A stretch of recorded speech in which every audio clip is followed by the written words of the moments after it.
Industrialization was slow to develop in America. Many Americans were more concerned with expanding and moving westward rather than manufacturing. Factory work was unappealing to many Americans, and many preferred to pursue their own fortune in the frontier. Those Americans that were wealthy enough to buy manufactured goods preferred imported goods, stifling American industrialization. Also, leaders had a great influence on the industrialization of America. Some presidents, such as Alexander Hamilton, promoted manufacturing, while others, such as Thomas Jefferson, promoted self-sufficient farmers. Industrialization began to pick up in America in 1810. The American government tried to aid industrialization by enforcing tariffs. During the embargo of 1807, manufacturing spread quickly because of the need to produce goods at home rather than importing them from other countries.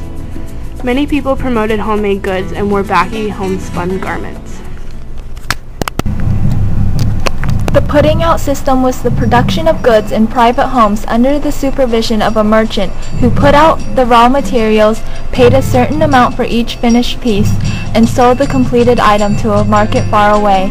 These merchants invested in home manufacturing instead of using machines in factories. They also hired many unskilled people to make a part of the good, creating a larger workforce. Samuel Slater created the first factory on American soil in 1791. He was a British mechanic who memorized plans for a textile factory before emigrating to the United States. He was also the inventor of the water-powered textile mill. After his success with his first cotton mill, Slater established many cotton mill villages based on the employment of whole families throughout New England. Waltham's Boston Manufacturing Company was organized in 1813 and was designed for mass production instead of individual craftsmanship, changing the world of manufacturing. This company had large power looms that needed adults to work rather than children, as in previous small mills. Young women aged 18 to 22 were recruited to work in Waltham's company and were given good wages that they could use to support their families or save toward their dowries. These women lived in the company's supervised family-style boarding houses.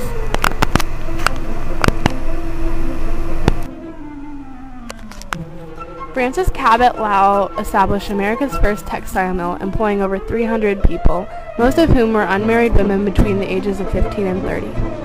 Most of these women were middle-class daughters of farmers. The average worker earned less than $1 a day.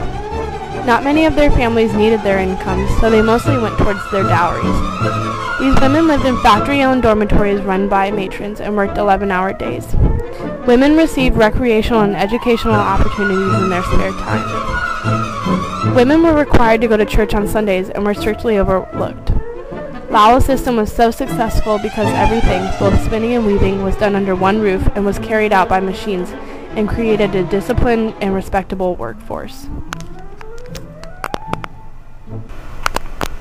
Elias Howe was the inventor of the lock-stitch sewing machine. This machine made production of clothing in factories much faster. It also made it easier for people to make clothing at home. When he first got the patent for the machine, he tried to sell it to many different companies, none of which expressed much interest. Disappointed, he went to Europe. Later, he learned that many of the companies he tried to sell to were illegally using his machine and violating the patent. Howe sued Isaac Merritt Singer, who was one of the major sellers of sewing machines, but who had also made some significant improvements in Howe's design, and he won the case. With the innovations made on Howe's design, Isaac Singer was the inventor of the modern sewing machine.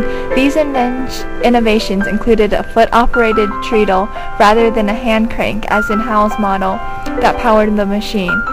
In 1856, a patent pool was made for the sewing machine, in which Singer's design was the most successful. Most Americans lived on farms or in villages in 1790.